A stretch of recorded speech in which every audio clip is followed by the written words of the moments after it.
This is our first attempt at this, so we apologise now if there are a few kind of technical issues as we go along, but we will do our best. I'm going to attempt to share the screen now because we've got a little presentation for you. We get that going. Go.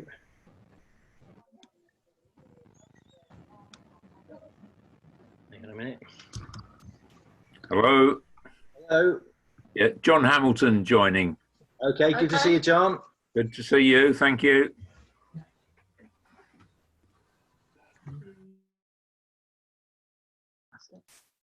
Right. And everybody should be muted. Okay, lovely. So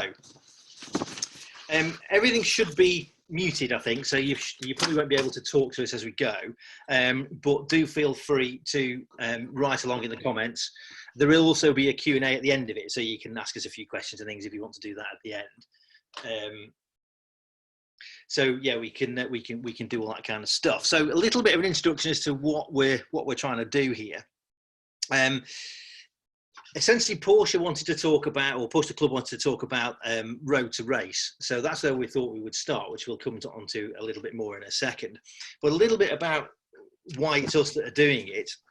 I'm here with my partner, Kat Impey, and we are both driving coaches.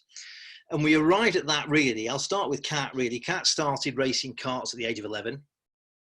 She then moved through that and into cars, and she got all the way up to Formula 3. And along the way, won races, set fastest laps, did set poles in pretty much every level that she raced at. And then the old gremlin of money crept in, and she eventually ran out of money, which is what curtailed that. She began coaching at 17. And has worked at racing schools and all kinds of stuff like that, like a lot of racing drivers do, working with drivers from all kinds of different levels. But she's also worked with lots of different manufacturers and has spent 10 years working with Porsche. For me, I started racing in 1991 because I'm substantially older than Kat is. And I raced Formula Fords. I've done all kinds of historic stuff, including racing a couple of 65 911s, which you'll see a picture of one of them at some point.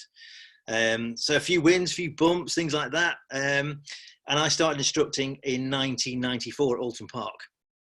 So done all kinds of different things, road, track, and I've worked as a driving consultant to Porsche for just over 20 years. So kind of getting the hang of that, I think now. I think the key thing is for both of us, driving is our passion. It's what gets us out of bed in the morning, really. We've studied it in massive detail, a lot of it through trial and error as well as sort of more formal training. And I think the key thing with that is we know it's a steep learning curve.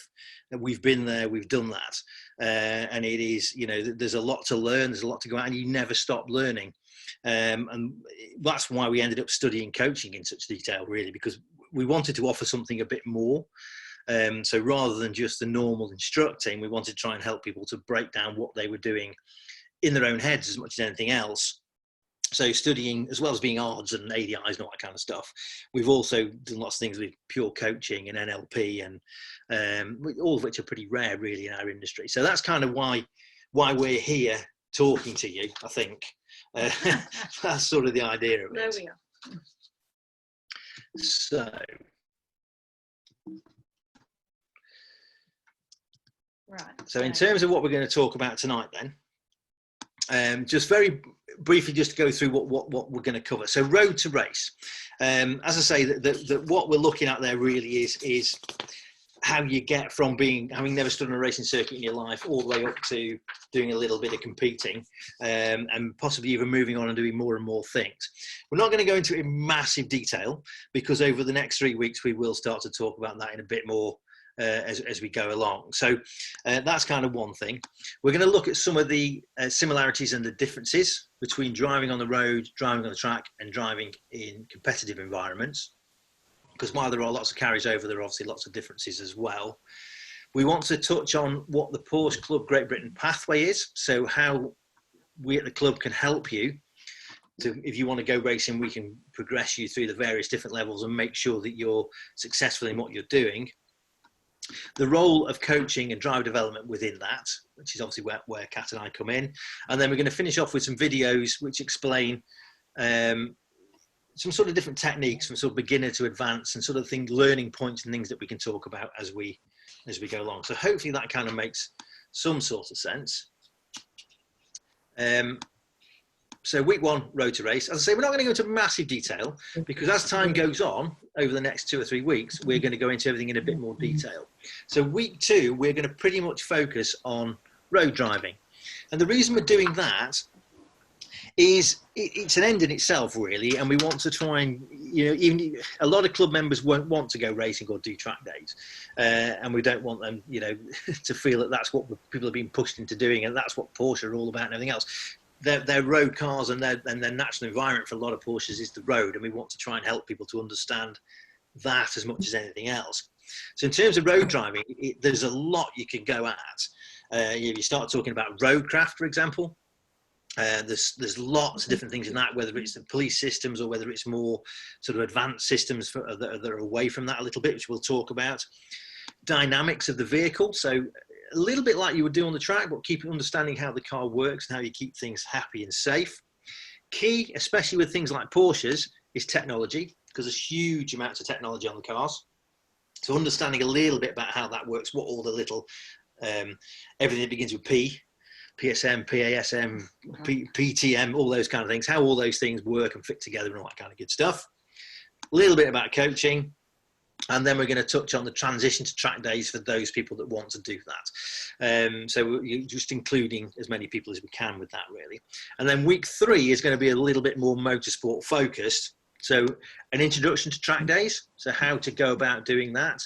And brilliant for that. The track days that the club run, having been on thousands of track days in my time as a coach, probably the best in the country are Porsche Club track days, where they're won and they're friendly and everything else. But we'll talk more about that in week 3, a little bit about coaching, and then transitioning from there to competing. And the thing that we see is the link from track days to doing some racing are speed events. So we will talk a little bit more detail about speed events. So hopefully that all makes some kind of sense. So where are we now? Right, so what we're going to talk about now then is a little bit about road to race. So what we thought we would start is some of the similarities. Some of you may recognise the 993 on the right there. I'm sure somebody knows whose car that is. Probably. And the thing is with the road, it's, for me, one of the greatest pleasures is driving on the road. And people quite often say to me that there isn't any joy in driving on the road anymore. And I can see where they're coming from with that. And I don't think they're necessarily wrong, because sitting on the M25 in first gear isn't anybody's idea of fun. But driving well on a good road, and I don't mean blatting along at hundreds of miles an hour. I mean, you can really enjoy what you're doing in a car, well within legal speed limits and well within, doing everything exactly as you should be doing it. It is an end in itself. You don't need to be aiming at doing track days to enjoy and to learn and develop what you're doing. Well, driving's driving, right? So you can enjoy it at any level. There's no right or wrong with it either. I do think people think track driving is more sexy, but I don't think that's perhaps fair. Because I think, if anything, there's more challenges on the road than there is the track. Okay, the track is faster paced, but still. Yes, absolutely. Which we'll touch on a bit more in a minute. I mean, again, I think if you're a very prolific track dayer and you do lots and lots of track days, you'll still do far more road driving than anything else. Doing it well is an art form.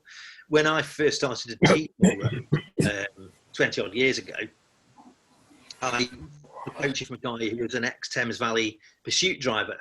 It's a very, very highly qualified job.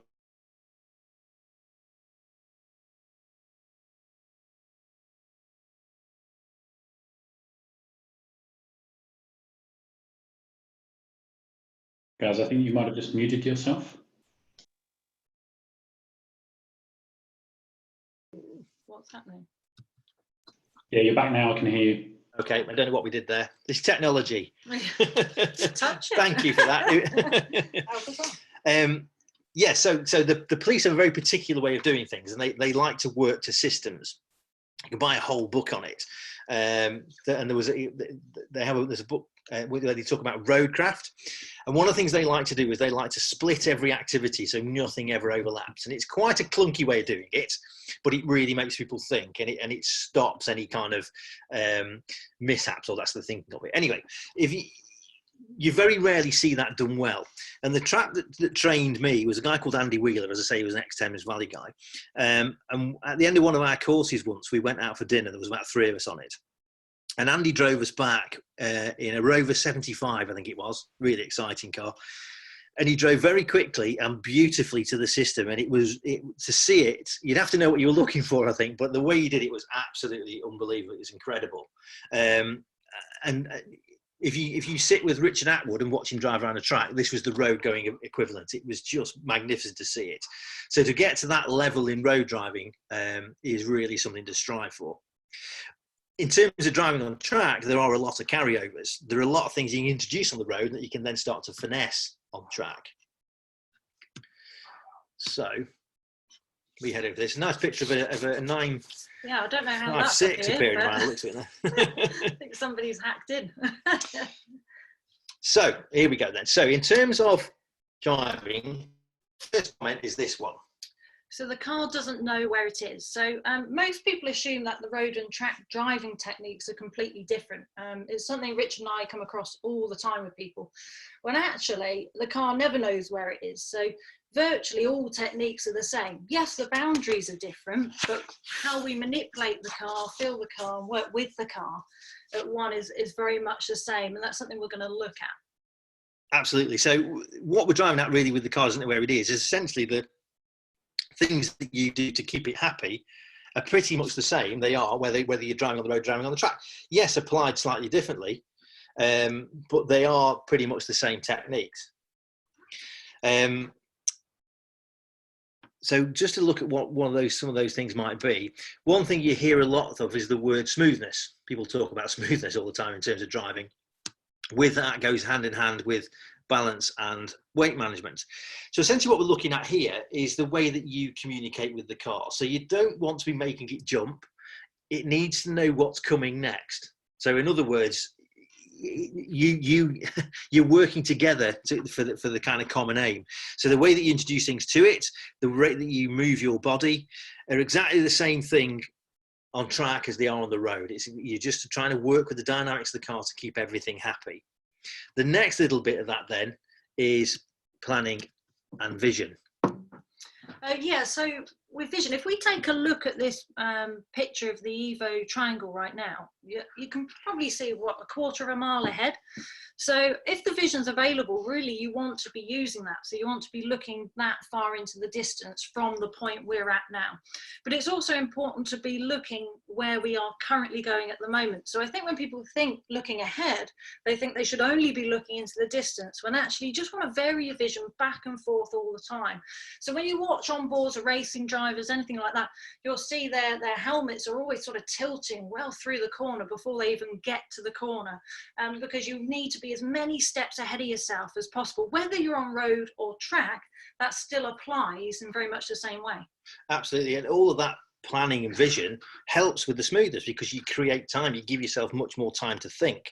The earlier you pick up on things, the easier they are to react, which leads on to timing and the importance of that. And essentially what we mean by timing is bringing everything back together again. So at what point do you start and end each process, and how do you introduce each process from one thing? So how do you get from a corner to a straight and a braking point to a turn point and stuff, which again we'll go into in much more detail. That's the timing, and it takes you right the way back to the start with smoothness, balance and planning and everything else. It all kind of runs through as a loop, and it doesn't matter what environment you're on. So if you're thrapping down this road here on the Evo Triangle, could be the Nürburgring, it's going to be exactly, the car doesn't know. So the work that you do to keep it happy is going to be the same. As I say, maybe applied slightly differently, but it's essentially the same thing. And the final thing really is there are rules. So in whatever environment you're in, there are going to be rules about it. They are different, but there are, you have to be within the rules of what you're doing. So if we move on then to the differences, some of them are pretty obvious, I think. So we go on to now what we have here. So if we look at the differences really between the road and the track. So firstly, this is a picture of the F1 circuit at Barcelona. Pretty different to what we were just looking at in some respects. So it looks like a pretty complex environment from the way it's designed, because it's a Formula One facility, but it is a much simpler environment. It's a controlled environment. You can see there's lots of runoff, as you would expect. We're going to show you some footage of Shelsley Walsh a little bit later, which you'll see is the polar opposite of that. There ain't any runoff at all at Shelsley, but there you go. It is still a controlled environment. It's got a consistent surface. You know who's on it. There's a bit more freedom to what you're doing. There are some pretty obvious things, but it's nothing like as complex as the road. So it's a simpler environment.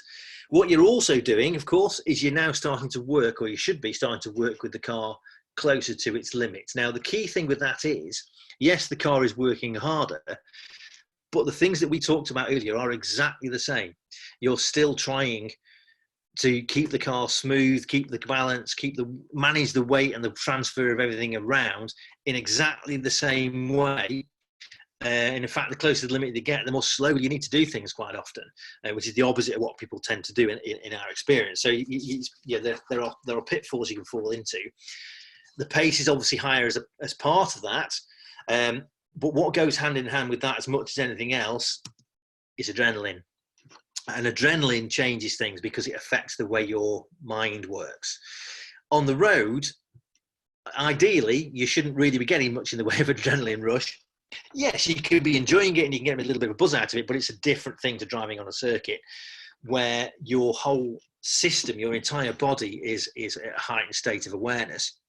And the problems that start to creep in with that, again, that you see all the time when you do it, is the faster your brain moves, the faster your arms and legs want to move. They also want to do things quickly. And of course, that is the enemy of smoothness and balance and all those kind of good stuff that we talked about before. So learning to manage that is as important as learning how to turn into the corner properly. It's a huge part of it. When you go on to then competing, things change again, because then you start to get pressure. What would you say about pressure, Kat? Pressure, I don't think gets that much easier as time goes on. I mean, if any of you have read Jenson Button's book or many of the pro drivers, so many people suffer with pressure, and there's been countless times I've been sat on a grid thinking, why am I doing this? I don't even like it. But of course, as soon as I'm going, the lights drop and you're going, the adrenaline kicks in, and it's completely different. And of course, the buzz you get afterwards, whether you're doing a track day, a race, or you've had a great road drive, it's all the same. Pressure is difficult, but I do think it's something you learn to push through, and almost creates even more sense of achievement at the end of it, really. Yeah, absolutely. It's, as Kat says, you do learn to deal with it, and it is absolutely more. Don't want to be, worrying about it. Everybody goes through the same things, and it is absolutely worth it. It's the greatest sport in the world, competing in things with an engine. Well, we're probably a bit biased. Well, that's absolutely right, but it's true, and it is worth it. But feeling like wondering what you're doing there is kind of part of it, as is dealing with other competitors, which is something you don't generally come into loggerheads with other people on the road. You do it deliberately when you go racing.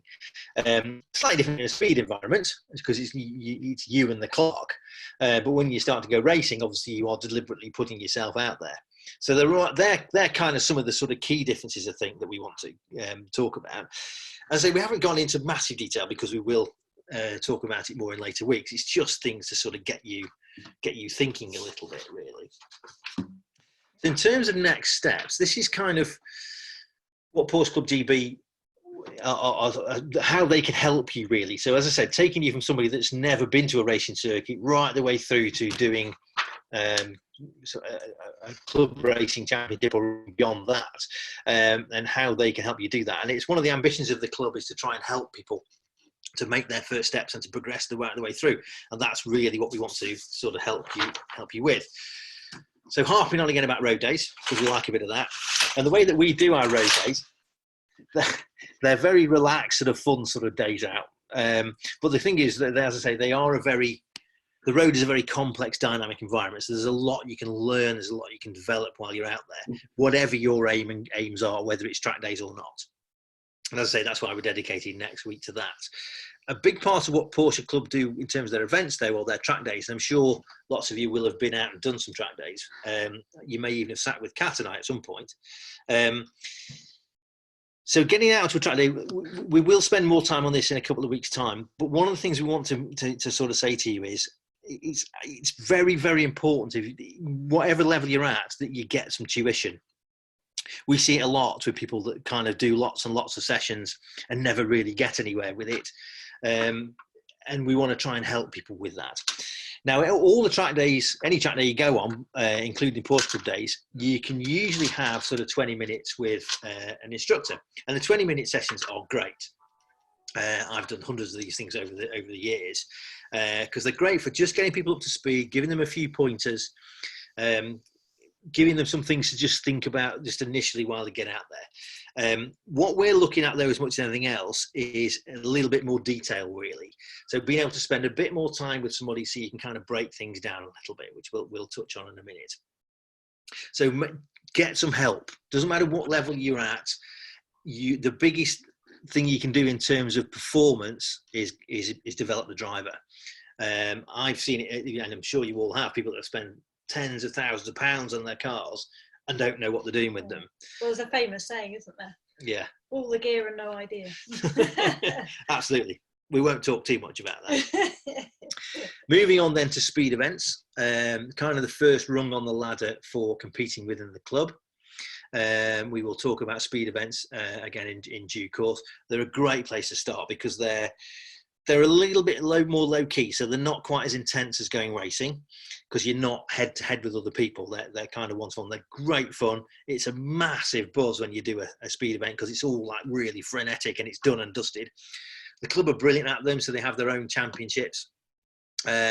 Very friendly, very helpful, and obviously we will try and do our best to help people to enjoy their speed events and progress in what they're doing. You don't need a Formula One car. You know, you can, whatever you've got, you can come and do a speed event with it. Moving on from there, getting things a little bit more serious, is the club championship, racing championship. So there are 3 classes, and essentially the further up the classes you get, the more involved it gets. So at the top of class 1, you've got some very good racing drivers, people who race at Le Mans and do all kinds of things. So really a good level, some pretty good cars in there. No specialist cars, so not things like GT Carrera Cup cars. They are modified road cars, but it's a pretty serious championship. But you can come in at class 3 where they're not far off being standard road cars. They're obviously modified for safety for racing, but they're running on road tyres and things like that. So quite accessible and a great place to start for people. So you can kind of start with a 986 Boxster, work your way up, modify the car, as you get more experienced and you want to move on, you can do. Beyond that, the world's your oyster, really. The club are involved with the GT4 Cup Sprint Challenge, which is new for this year, though whether it'll happen is anybody's guess. But this is kind of like a mini Carrera Cup, really. When you talk to the running costs, the guys at Porsche Motorsport about the running costs of the GT4, they're a fraction of what they are for a Carrera Cup car, but it's still a full-blown factory-built racing car. So it's a great transition from the top of the Porsche Club Championship into that to start to hone your skills a little bit more. Beyond that, it's up to you. There's Carrera Cup, there's British GTs, there's all sorts of stuff you can go on and do. And wouldn't it be brilliant to take somebody from a road day right the way through to doing British GTs in a 911 RSR? Who knows? So in terms of the role of coaching and driver development, it's obviously where we come in a little bit. There's a few kind of things, really. This is kind of, like I said, beyond the 20-minute sessions that you get on the track days, which are brilliant and have their place. This is more about taking things to the next step and really pushing things on as a driver. There are lots of benefits to it. The first thing is coaching speeds up learning. It makes learning more effective because you otherwise you're doing it by trial and error. Which Kat and I have done a lot of that, and it can get expensive if you try and do it by trial and error with cars on tracks. we can help you, or coaches and driver trainers can help you be safer as well as faster. And I think that's key. It's not just about telling you where to brake and where to turn. It's getting into the way that you think and helping you to understand in ways, explain things in ways that help you to understand it for yourself, rather than having a sort of one size fits all kind of deal.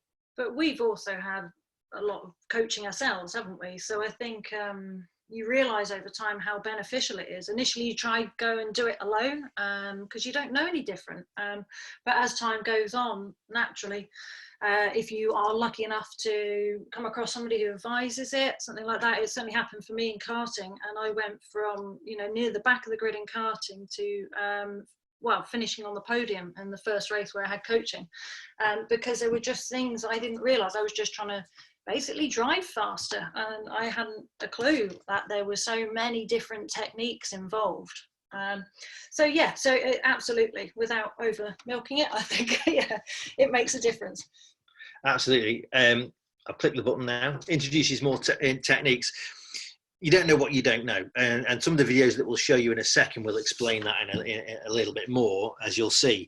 But introducing things to you, things like heel and toe,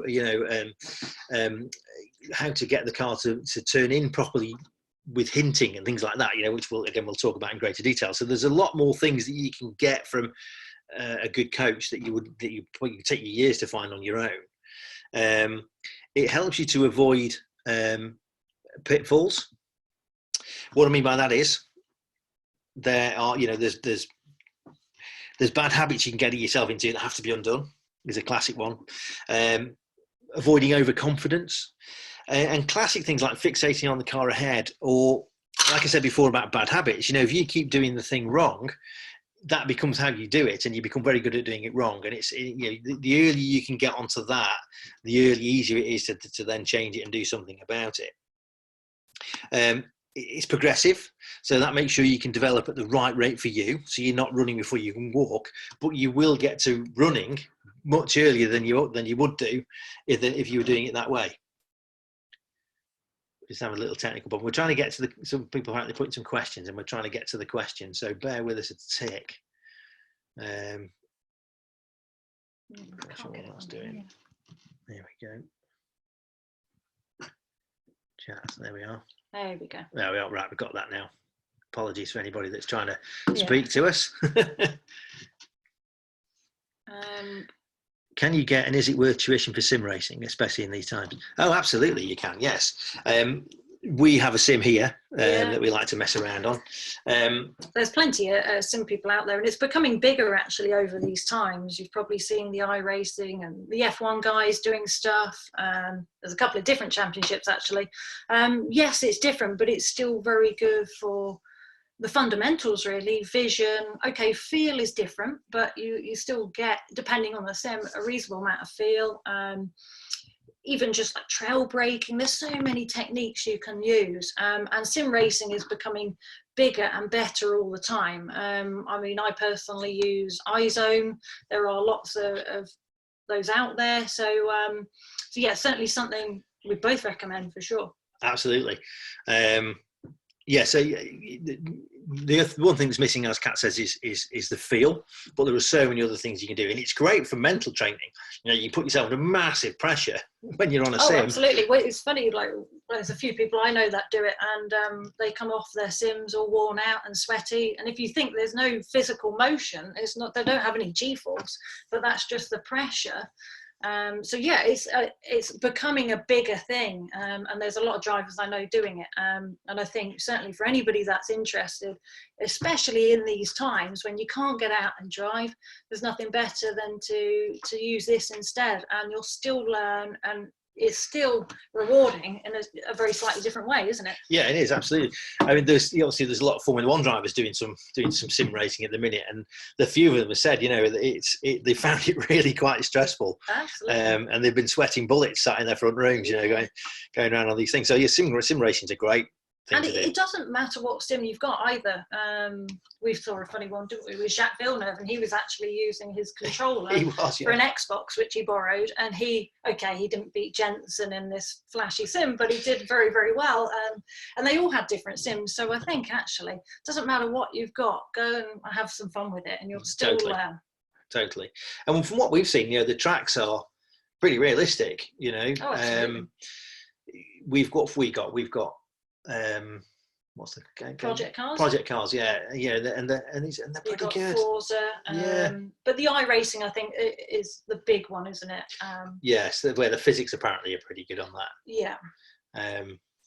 Anyway, right, so we've got a few videos for you to look at now, because I thought these would be quite useful for people to sort of have a little look at what some of the kind of things that you can pick up from coaching that you might not pick up from doing it yourself. Well, it's kind of the thinking of it. So, and just to quickly say, with any of these videos, we're not trying to pick holes in anybody at all. Everybody on here are doing a great job, but you'll notice actually it's very subtle mistakes here and there, but sometimes that's all it is, and that can be the difference between a second, 2 seconds, 4 seconds. It sounds like a lot in racing terms, but actually when you look at it, it's not much at all. So it'll probably be quite surprising when you see some of these guys and how well they're driving, but there's still little rooms for improvement. Yes. So this first one, if you're the driver of this car, good evening. Thank you for your video. So we watched quite a lot of this guy driving around, and he's a pretty good driver. He's doing a good job. His lines are pretty good. He's pretty smooth. He's good with the traffic, things like that. But we just want to pick up on a few sort of little bits and pieces that he's doing that would probably help him. I would imagine this chap would be pretty quick on a track day. Absolutely. The videos are brilliant. So if you've got any videos and you want to send them in, we'd love to have a look at them and sort of help you driving while you're sat at home. They are actually brilliant. You don't need lap times. You're not supposed to time yourself on track days anyway, but you don't need the lap times. If you put Nick Tanny in this car, it would go 6 seconds quicker. The time is fairly irrelevant. What's more important is looking at the rate of the movement of the driver and where he turns his head and all that kind of good stuff. But technique equals time anyway. So honestly, if you try and not chase speed and focus on techniques, firstly, you'll enjoy it so much more and it'll be less tense.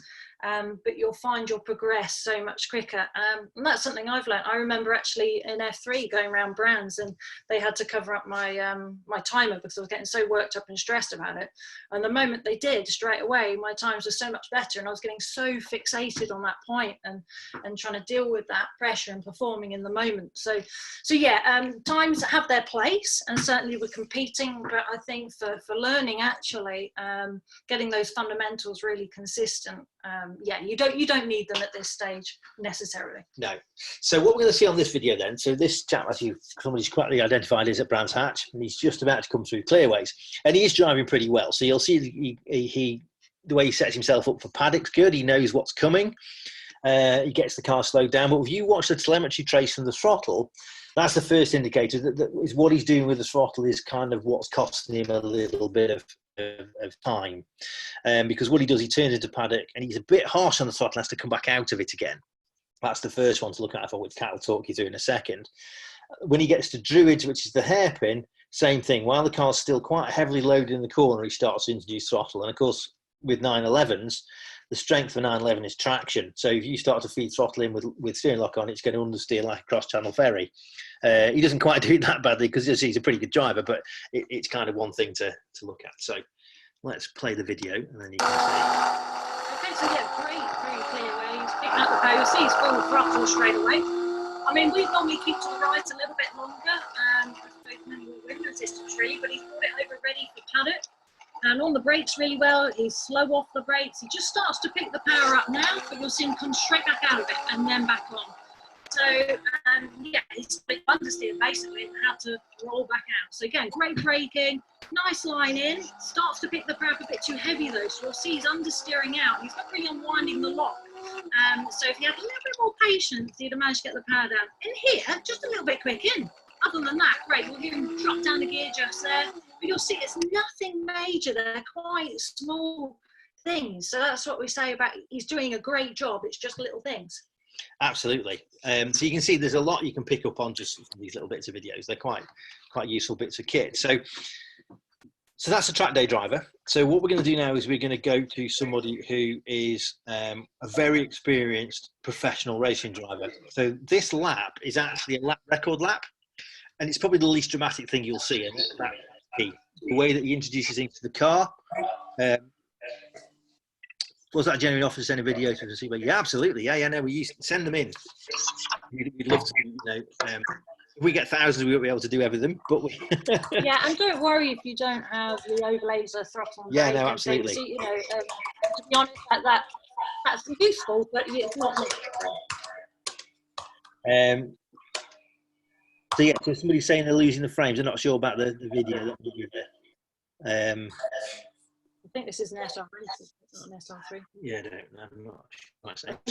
Yeah, I think it's an SR8 actually. I could be wrong. But anyway, so let's look at the video. So with this, you'll see how much crisper everything is. The corners are very short, which is a key thing that we talk about.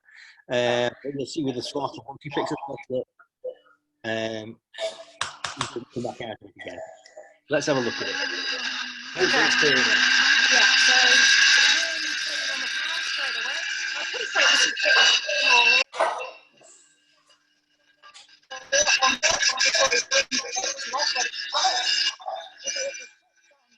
you'll pull the brake on straight away. So very clean. Here, he turns in much earlier, shortens the corner, straight exit. Much earlier.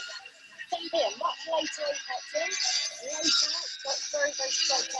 So the priority is the exit, not the entry, and that's where quite often people make that mistake. So there we go. So did some people not see that video? Looks like. Some people are saying the video didn't work.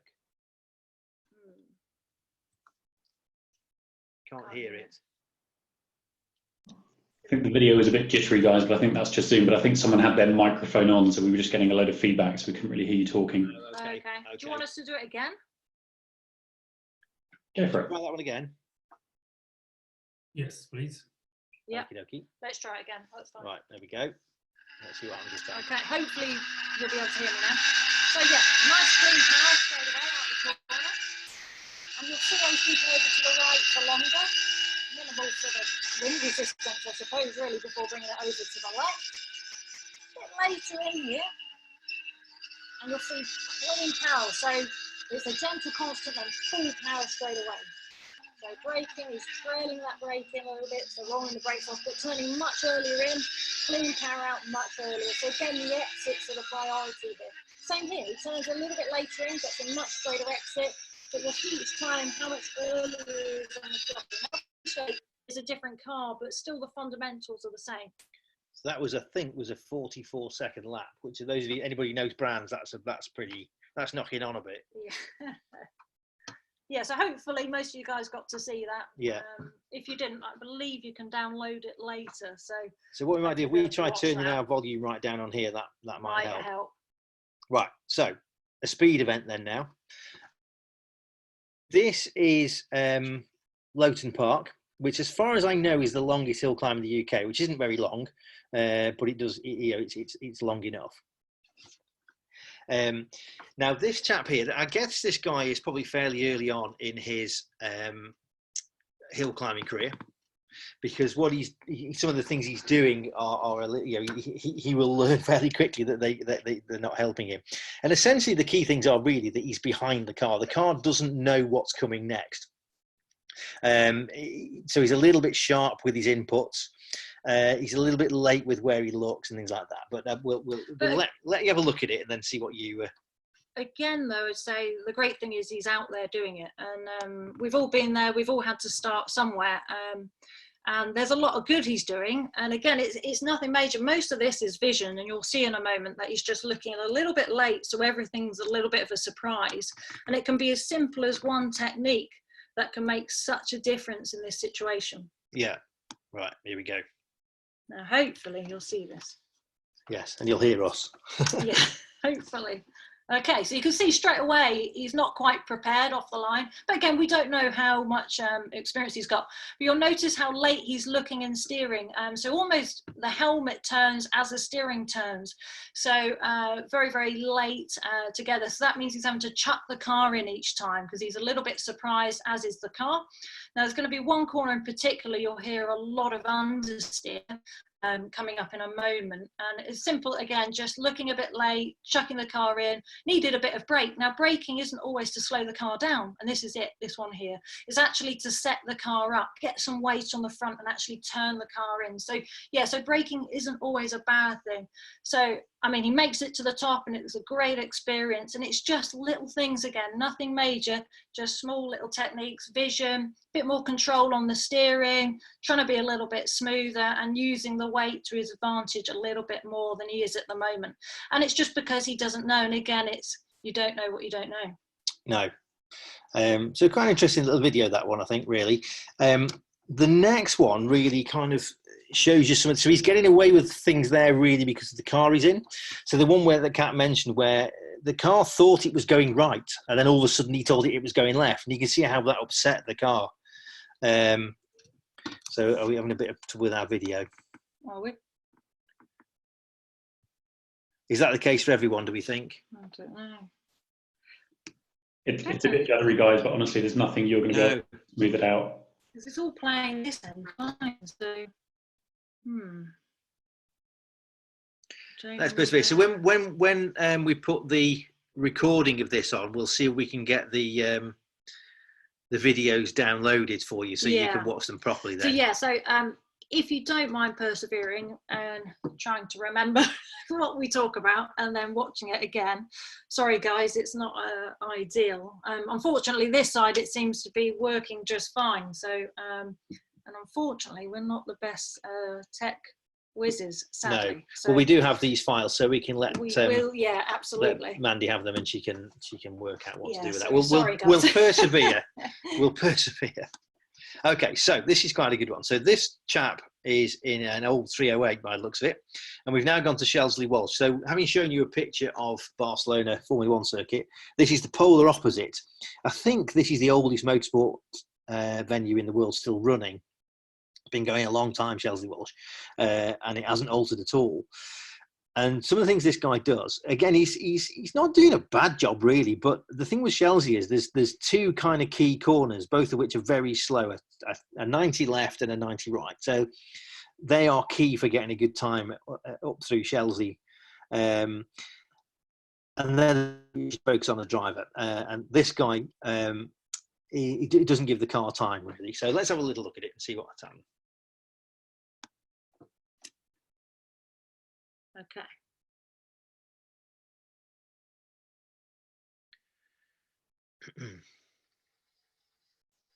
Here we go, we're off. So yeah, so great start.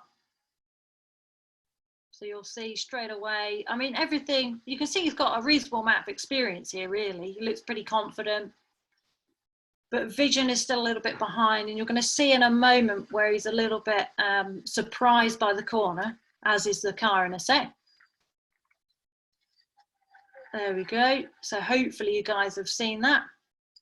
So so yeah, you'll see how really very much there. He's gone in a little bit late, and he's actually coasted through the corner and dropped the clutch coming out the corner and got a load of gear snatch out the bend. So yeah, it's again just a slight inexperience and mistakes. Now it doesn't, well, I say inexperience, at any level you can still make these mistakes, can't you? So absolutely.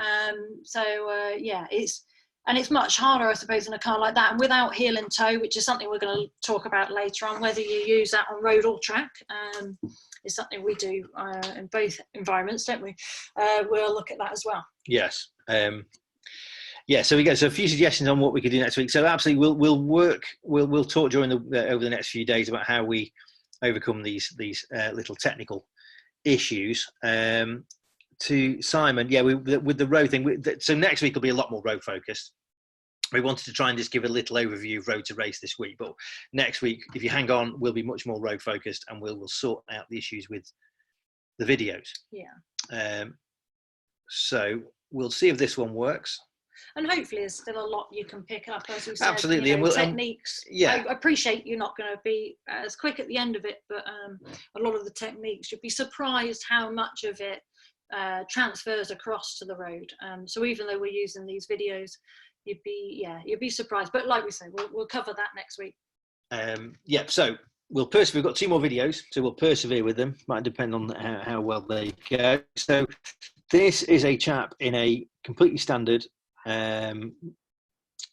road going Clio, and the reason we want to show you this is a couple of reasons really. One is that as I said earlier, you don't need a Formula 1 car to go and do a speed event. This is a completely standard car. He's not even got harnesses in it. He's wearing a normal seatbelt. He is wearing fireproofs, things like that. So he's got all the right kit, but the car is just pretty much standard. We will send the links over. Yeah, absolutely. We'll just reading your comments there. Absolutely. So I think for next week, like I say, it's a learning curve. So if we send the links prior, you watch, and then we can have a bit more of a discussion about it. It's just such a shame. It's working absolutely fine this end, and like I say, it was working before the video, so it's clearly a bit too much for it. So we'll absolutely do that next week. Yeah, so you see, we're getting coaching on how to use Zoom. Yeah, absolutely. Thank you, Julian. Yes, we're trying. Okay, right, let's try this video. We'll see what happens. So this guy he's doing a good job really in his little Clio. Absolutely. As you say, it proves you don't need to be in something very, very flat, expensive to enjoy motorsport, not at all. And if anything, you have to carry even more momentum. So he's very smooth, doing a great job. He looks a bit tense, he's leaning a bit in the seat, but to be fair, that can be the seat itself, not really holding him. So you won't be getting all the feedback from the car in that situation, but like I said, that's partly the seat. More than anything, because he's trying to carry so much momentum through, the corners are just going on a little bit longer than perhaps they need to be. It's something very, very minor. In this situation with the Clio, very slight changes in the way he's braking, getting the car rotated a bit quicker would make a difference. Is he managed to have helmet and fireproofs? As far as I know, for speed events, yes. You don't need roll cages and harnesses and things like that, but you do need the proper equipment yourself.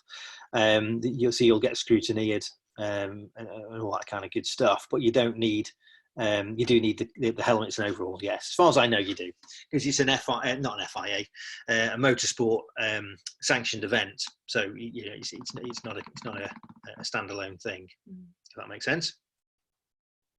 Yeah, on track days, you don't need you need a helmet, but you can generally hire a helmet. But you do need long sleeves and trousers, absolutely. Absolutely, yeah. You don't need fireproofs for track days. Yeah, there's no harm in wearing them. They're same as no harm in wearing race boots and things. Absolutely. But they're not mandatory. They would be on a speed event. Yeah, because it's then competition. I think it's seen as like the next level and potentially taking more risks, I suppose. So they see it as So do you need to mod the car for speed events and track days? No, you don't. There are road going classes at speed events, sprints and hill climbs, and track days are open to anything as long as the car is roadworthy. As you know, why would it not be? It's only once you start to go actually proper racing does the car then need to be prepared for racing. But speed events, it doesn't know. It depends on the car a little bit, really, and how hard you want it. You know. Sorry, that question. Yeah. So yeah. Would you go through a set of tyres and brakes on a novice track day? That is so dependent. Tyres would be very dependent on how quick you were, what car you were in, and the tyre temperature. So unfortunately, there's no exact answer there. Certainly, you could nurse your tyres by doing shorter sessions, and every time you think the car might be getting a bit hot, stopping more regularly. Tyre pressures, absolutely. Again, that varies depending on the car and the conditions. Now, of course, the cooler the day, the less wear for the tyres. So actually, the easier it is on the car. But yeah, it depends on pace. So if you've got a pro driver in a standard car, he would definitely get through on a good day through a set of tyres, maybe even some pads. But then we take out lots of customers all the time, and they would never do that. So unfortunately, there's no exact answer for that. But I'd say it's almost up to you you can manage that, and we would certainly help people manage that. We have customers all the time where they don't want to make it expensive, so they'll yeah, we just do it more shorter, frequent bursts instead, and manage it. So that there's ways around it, in other words. I've got a client that I've done quite a few track days with in a 718 box dress, and he's probably done 6 or 7 track days, and he's still on the same tyres and brakes. You know, he's not working the car too hard. He also has a GT4, and that, you know, that just turns up, does the day, and goes home, and he never touches it really. So yeah, just looking at the questions here. So with the mount for the GoPro, good question. Because again, there's lots of suggestions on that, and I think it almost depends on who you're running with to what you can do, isn't it? Really, there's yeah, because quite often the circuits don't like them to, you know, you have to sign something, especially if it's an MSV circuit, before you can think. But as much as anything, it'd be how it's mounted in the car. Exactly as you say, if it's on a sucker cup on the windscreen, the circuit might not like it. So whether the track day organizer likes it or not, the circuit will have veto over that.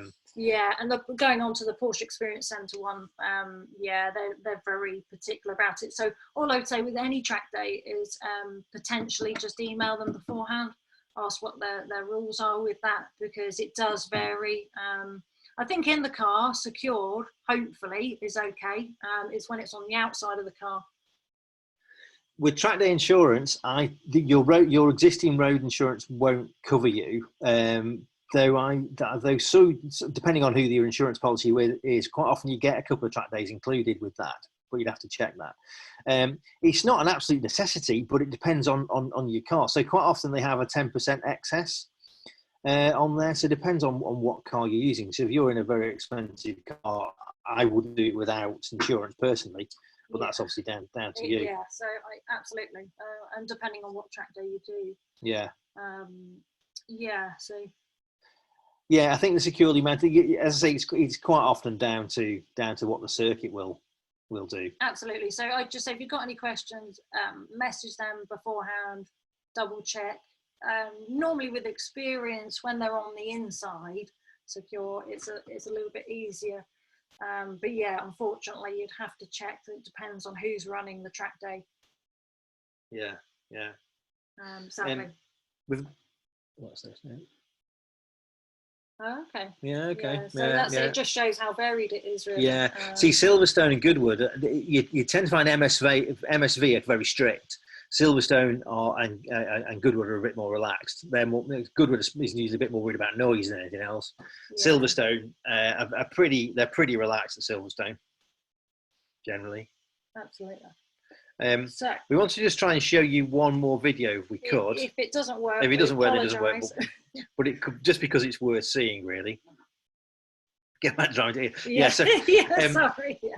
So this will if you can't see this video, it'll lose a little bit in translation. But essentially, what this is the equivalent of the guy in the Radical at Brands. This is a top flight British hill climb car. If you've never seen one of these things go up a hill, it is quite something. It's astonishing. They look very much out of context. And if you go on YouTube and put in, there's one, I think, hill climbing Doon in Scotland, and if you show it to anybody, they just think it's speeded up. And it isn't. That's how it is. They're just insane. But the thing is with these is to watch what the driver's doing, because although the car is going very, very quickly, the driver isn't. The driver is doing everything is very, very measured. He's very much ahead of the car. And he's working with the balance and the timing, what he's doing, and it's quite something. So we'll play it and see if it works, and we'll get the videos downloaded so you can see them properly. If not, let's give it a go. So hopefully this plays.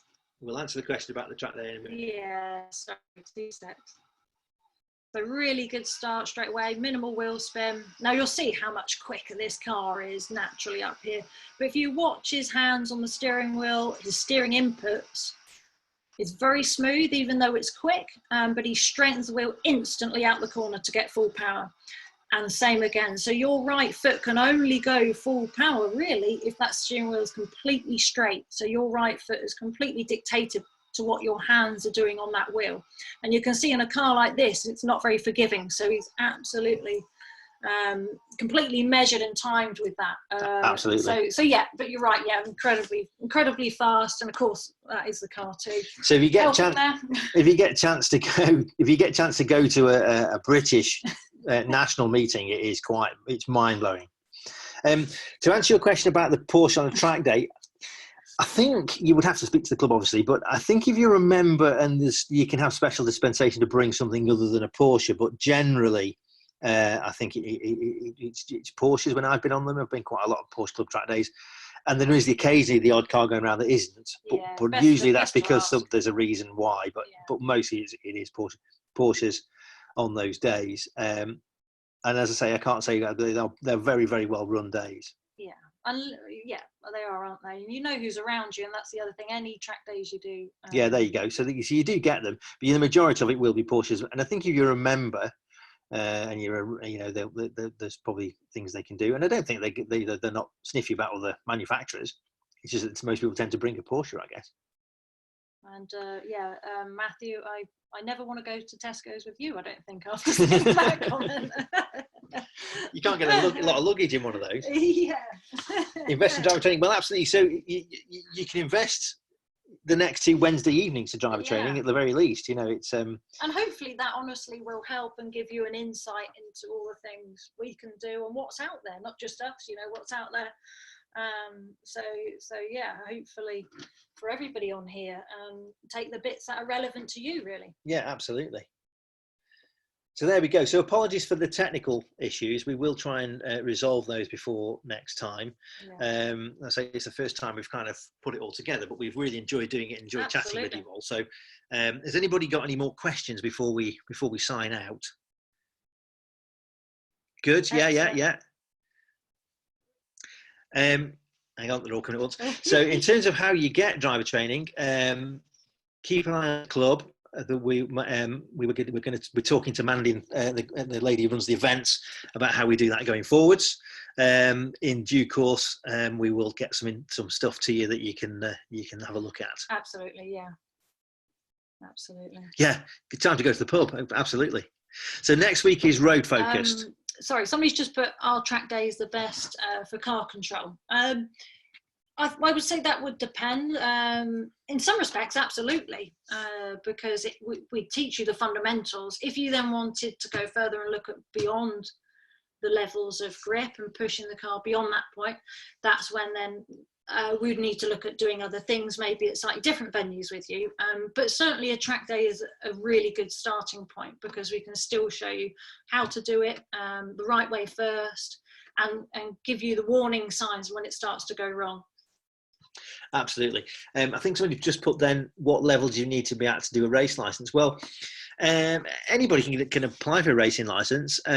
There's a test you have to do that you say just to make sure that you're safe and you understand what you're doing. But other than that, there's, as long as you're fit and well, you can apply for a racing license.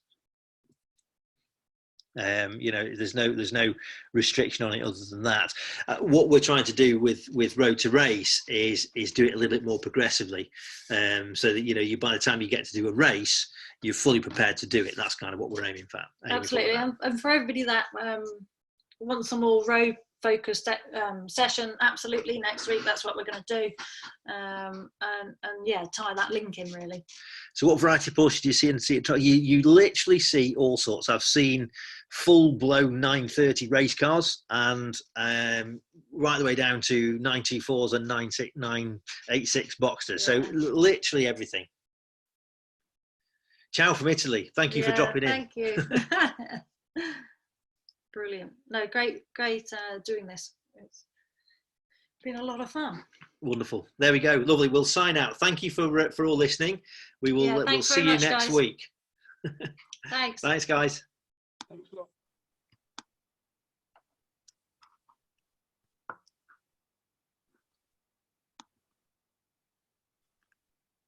Image.